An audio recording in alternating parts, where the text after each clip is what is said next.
Hi,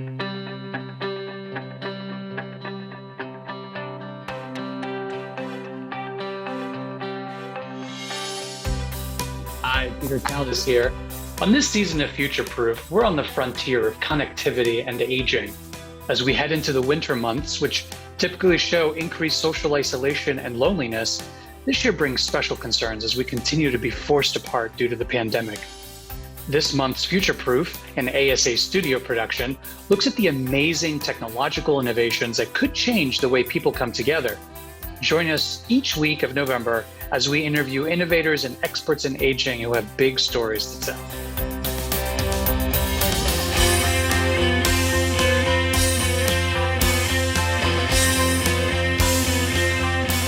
Hi everyone, this is Peter Kaldes. Welcome to another episode of Future Proof.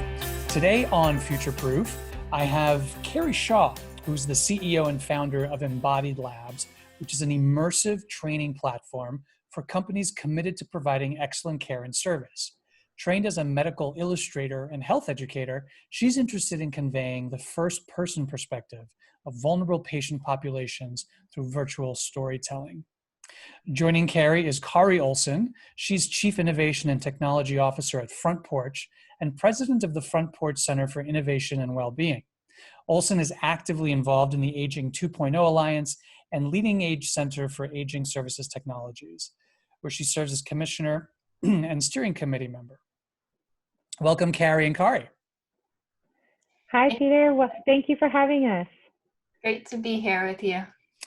So on this episode, we want to talk about connectivity. Given the holiday season, we know that in a normal course of business, older adults tend to be socially isolated during this time of year. Compound that with the pandemic, and things are very difficult. So today I want to talk a little bit about some of the resources and some of the unique resources that maybe some of our ASA members may not realize are available to them. So Carrie, first, let's talk a little bit about Embodied Labs and the work you do. Sure.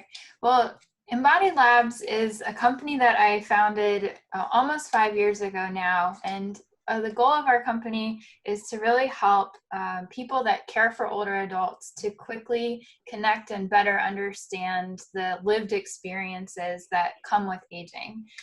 For me, I got interested in this topic because I was a family caregiver for 12 years for my mom.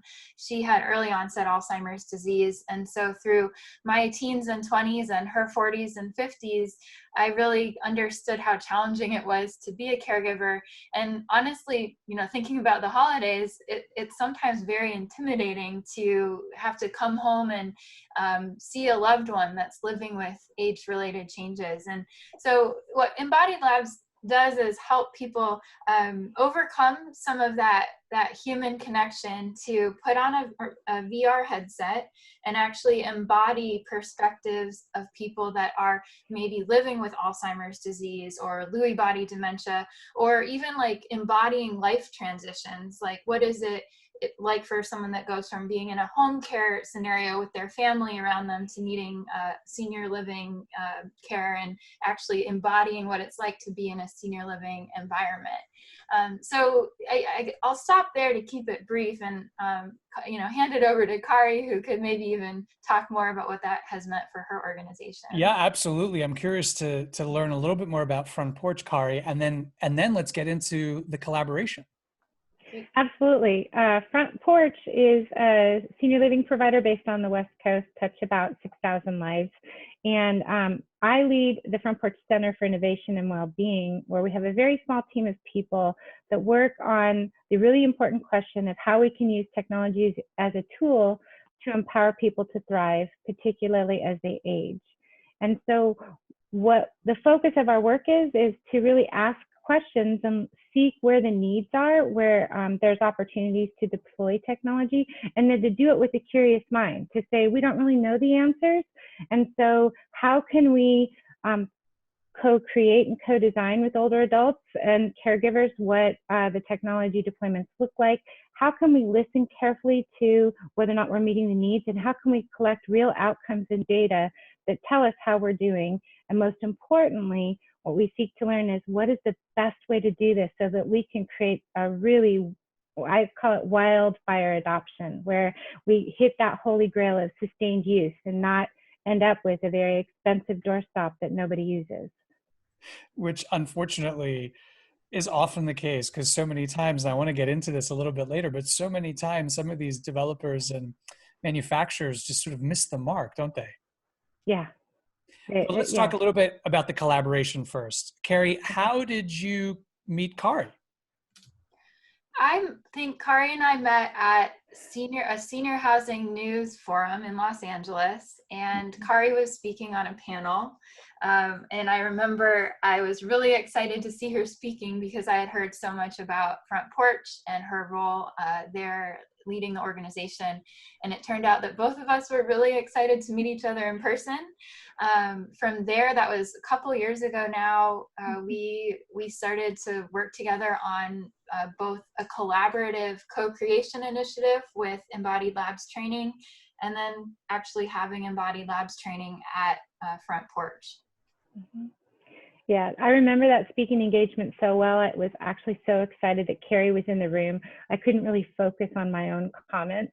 And Carrie was swarmed with people afterwards. And I just remember I'm not leaving the room until I meet Carrie, because I think that the leadership that Carrie is providing our industry and really the world of senior care is one of the most important and disruptive and transformative forms of leadership I've seen. And I just think that anything that we can do to help support the work of Embodied Labs and to help increase empathy and understanding of the older adult experience is honestly one of the most important things we could do. Well, that actually is a great point, because I want to get into the Embodied Labs product, Carrie. Give me a sense, like go a little deeper. Give me a sense of, first of all, what a user would experience and why your product is different than sort of some of the typical VR products that are out there right now. Sure. So I think since this is a webcast and a podcast, I'll show my first prototype, which I made because I was hiring home care CNAs and home health aides to help me and my dad and my mom. And so my mom had a left visual field deficit, and it meant a lot for her care, but describing all the words of left visual field deficit was such a mouthful.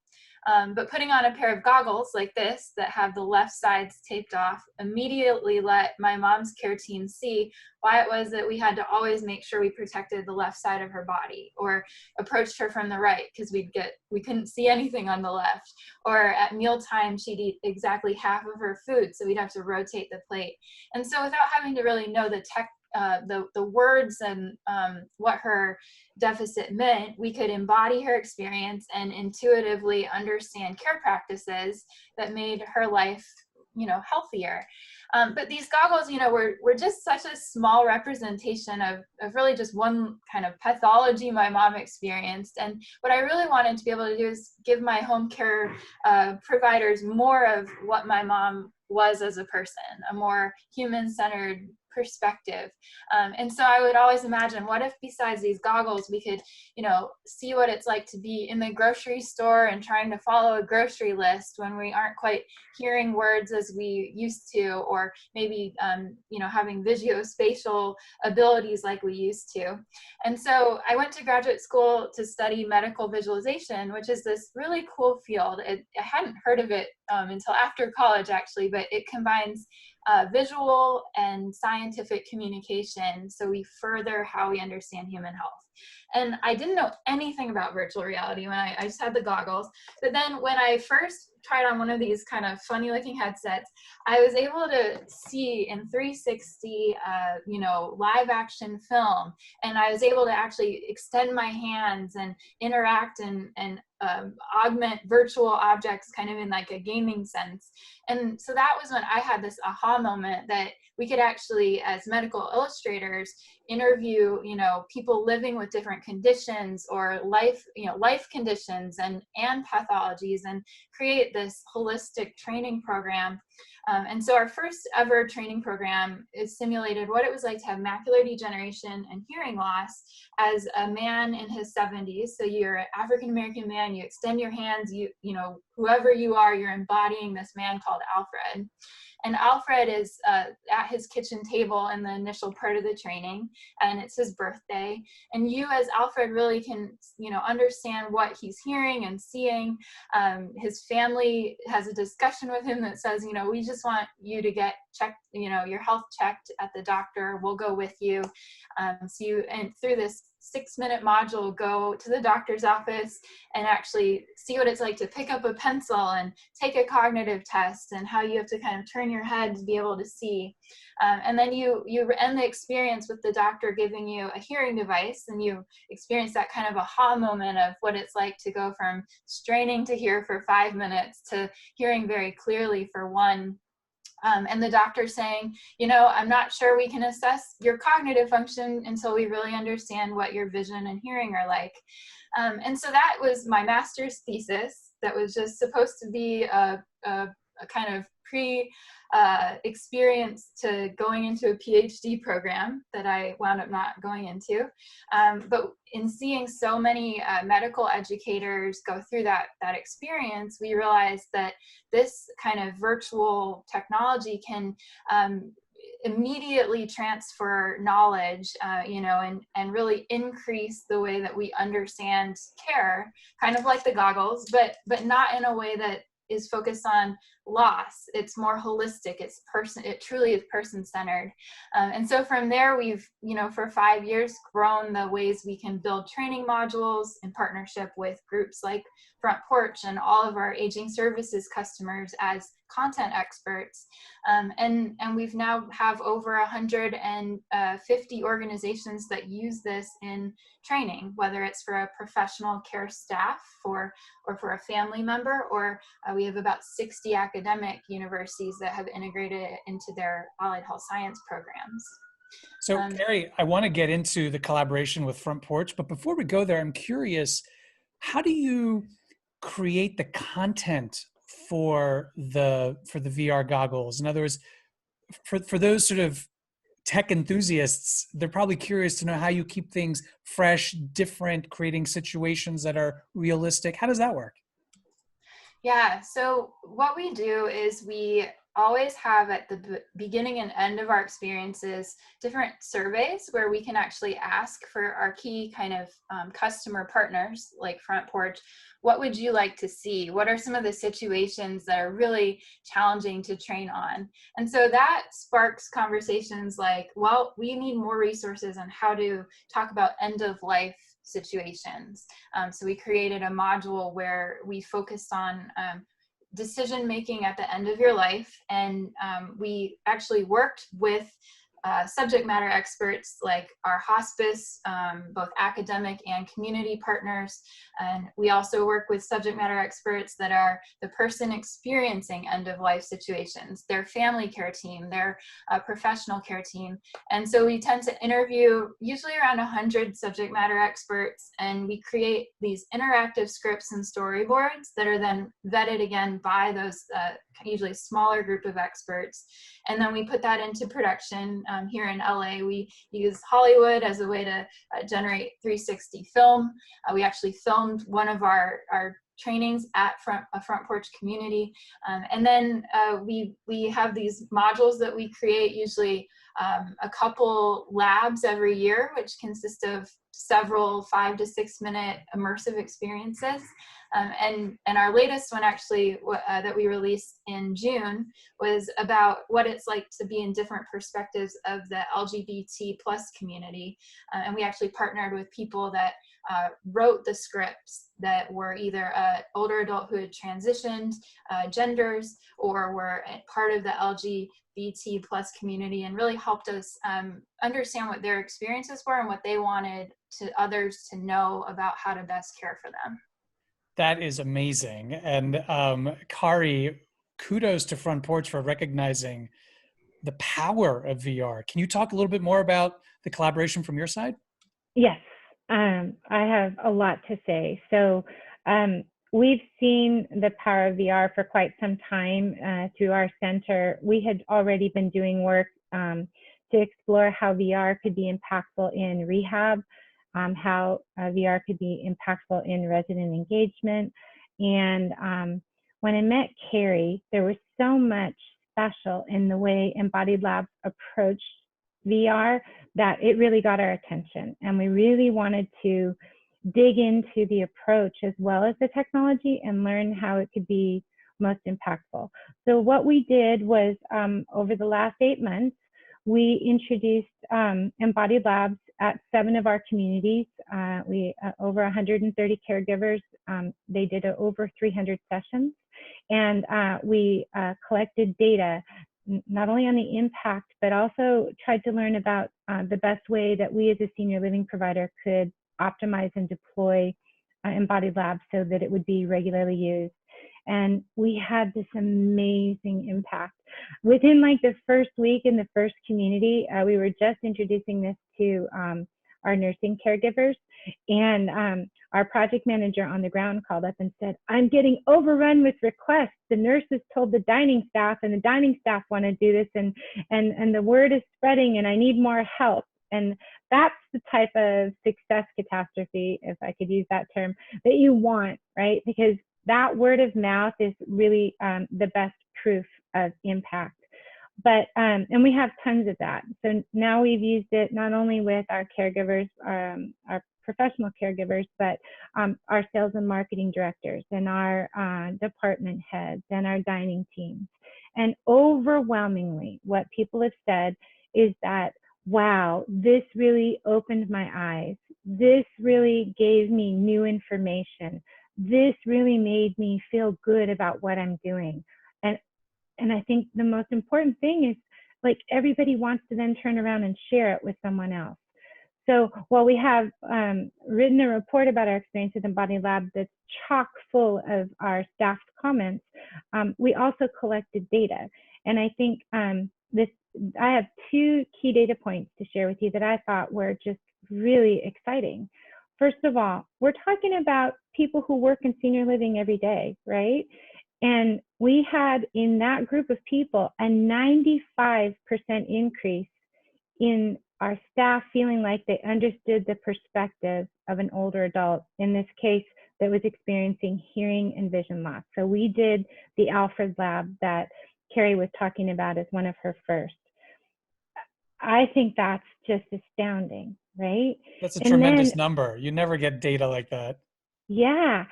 And then even more so, there was a 173% increase in staff agreeing that individuals with low vision can live meaningful and fulfilled lives. That demonstrates the power of an experience, a learning experience like Embodied Labs.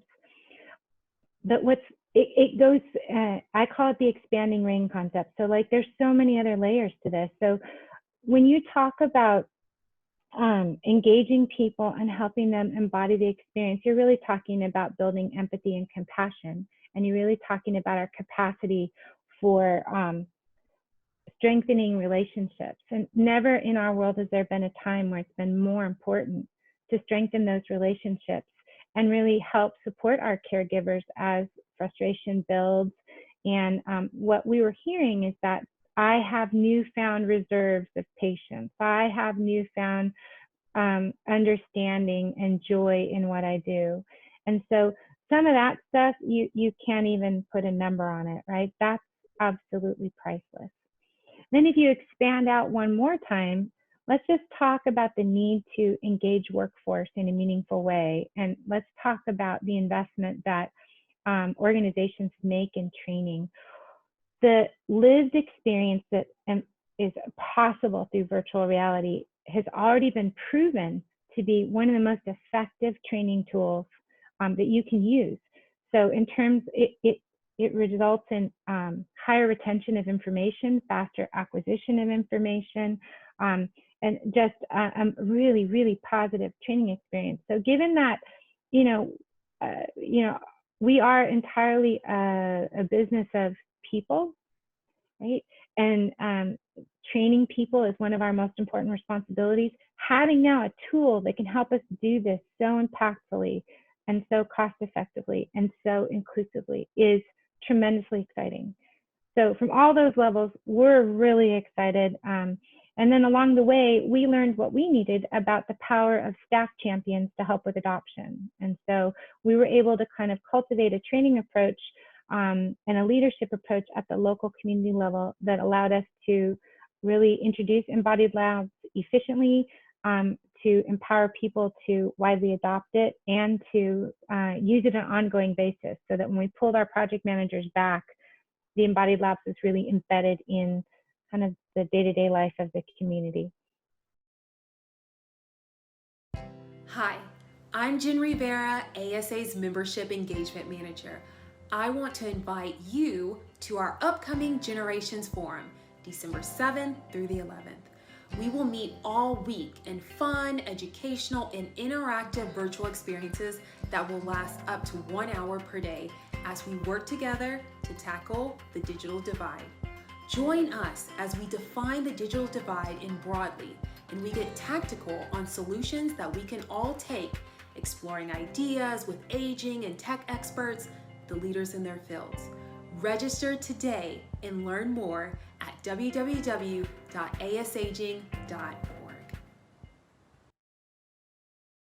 So I want to talk a little bit about how ASA members can get a hold of one of these things. And I know it's very difficult unless you're part of a community that's probably already deploying this technology, right?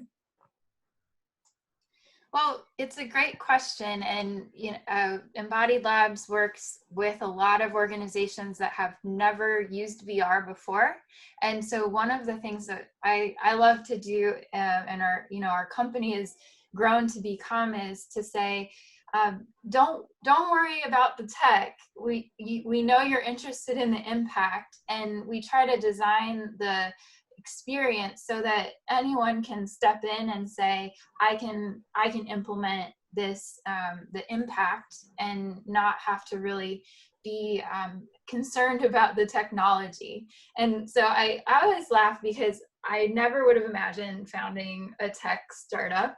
I use VR. I love it for these kind of use cases. I'm not your biggest gamer, or really not a big gamer at all. And so I really love working with people that haven't experienced VR before and feel a little bit maybe reluctant or reticent of the technology, because it's not really about the technology at all. And so I guess I would say for anyone that's interested, they can talk with us about how to work with our customer experience team so that they can invest in the hardware and software bundle. And we've made it sort of plug and play, so you're not thinking about, you can use what we've set up without really needing to know deeply anything about VR at all. And can I add to that? There's something really powerful about the Embodied Labs approach that maybe we don't talk about enough, which is they actually are doing much more than giving you this immersive experience in a tool. They've developed a training approach where there's a whole experience wrapped around the VR experience. First, they have you prepare, then they have you do the embodied experience in VR, and then they have curriculum that helps you reflect on your learnings and then think about how to apply it. And I would actually say this is one of the secret sauces of Embodied Labs that strongly differentiates them from general technology in the marketplace overall, right? So often we get the tech, but we don't get the whole approach. And what Carrie and her team have done is really thought about that so that people can really kind of think through and have the space to react and really learn and apply what they've been exposed to. And she and the team do this so simply and beautifully. It is really very easy to do. And in addition to that, the Embodied Labs team provides immense support. So I think there's a really important point to discuss in VR, and that is very often people think it's kind of new agey and out there and maybe doesn't belong in caregiving experience. And everything about Embodied Labs would demonstrate that it absolutely is an essential tool that we should all have. Yeah, one of the things, Kari, that I wanted to ask you from Front Porch's perspective is what are some general things that you would suggest? We have ASA members who are in the startup space, who are manufacturing products as we speak. What are some things that you would advise them that they should do to get this right, the way Embodied Lab has gotten this right? Well, I think you heard it in Carrie's comments. First of all, the Embodied Labs team, I think, has demonstrated a number of the best practices for success in our industry. First of all, they immerse themselves in the customer base and in not just the providers, but the direct care recipients and everyone else's experiences. I mean, the description she gave of doing over 100 interviews is so impressive. And I do believe it's part of their success. They really do understand the needs and the problems, and that's where they start. And then they develop and then go back to the audience and kind of test, is this the right thing? And then as a business, they're postured as a partner and a collaborator. And these are all the keys to success, because we're really in a world where we're figuring out how to do these things, how to really take advantage of technology. And it only works if we know the needs really well, and then if we're willing to listen and work alongside each other to develop and co-design and co-create. And so I would say those by far are the number one things. And then I think the other thing is to think about the audience, the customer, in much the way Embodied Labs has, and make the tool easy to use, make it easy to adopt, make it easy to be a success. Those are fantastic points. And Carrie, I want to ask you if you could just sort of take yourself back to early 2016, 2017, when you were first trying to figure out how to get that great data. Where did you go? Where did you turn to first to get that great information? It's a great question. We were really fortunate in some of our early partners that I think back to our very first one that actually became an investor even before, so what we call our pre-seed investors. So we had a nonprofit called Chicago Methodist Senior Services. Their CEO and their care team saw our earliest prototypes. So we were, we actually hadn't signed any customers yet. We had our Alfred lab, as I described, but not really a distribution platform and not really that training program that Kari outlined of prepare, embody, reflect, apply. Didn't exist yet, but they saw this potential and just the experience and kind of my vision, and said, we're going to actually make an investment in your company financially, and then also partner with you to build this and get it right. So I think, if we hadn't have found a partner like that early on, we could have gone lots of directions, but it helped us keep on the rails and the path to say, how do we immerse ourselves with our customer? And then from there, we started signing, a few academic institutions that were, kind of bullish on doing peer-reviewed literature, which is now available. So, that takes several years to come to publication. And so it was sort of a chicken and egg kind of experience of saying, here's what we have, what does it need? Okay, let's try to build that, but let's fail 10 times and get it right once, and let's keep going. And so that's gotten us to where we are today, and we're honestly still in that process of, and I think we will be, especially with a technology like VR or immersive technology that's also evolving.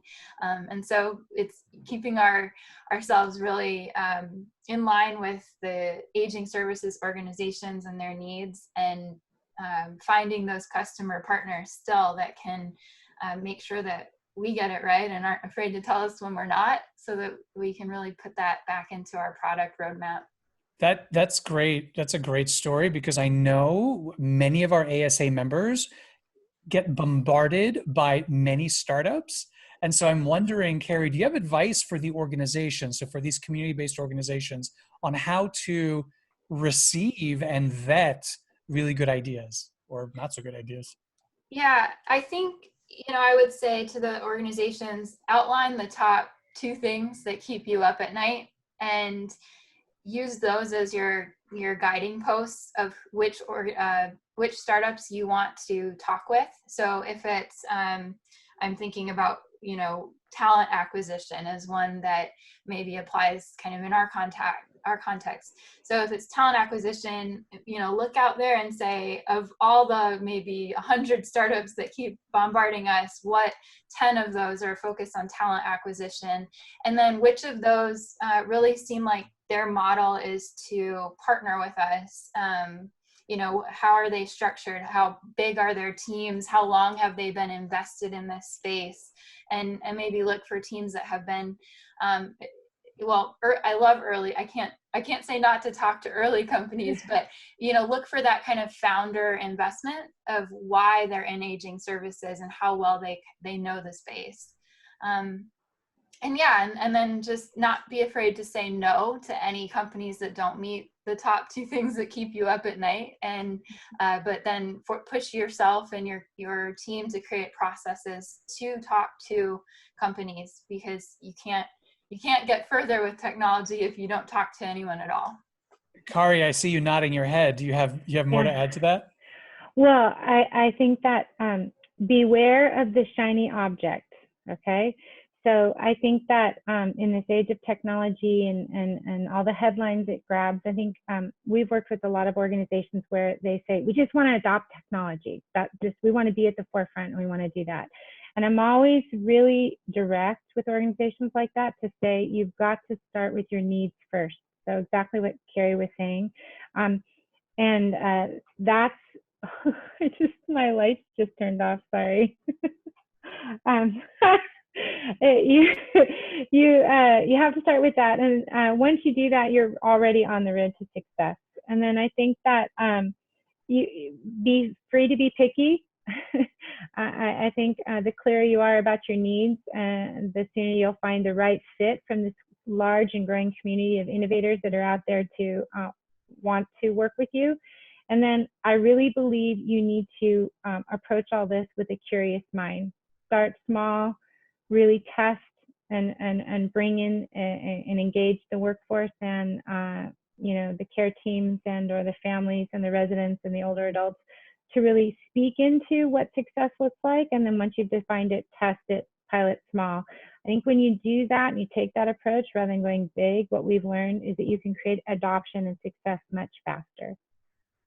That is fantastic advice, Kari.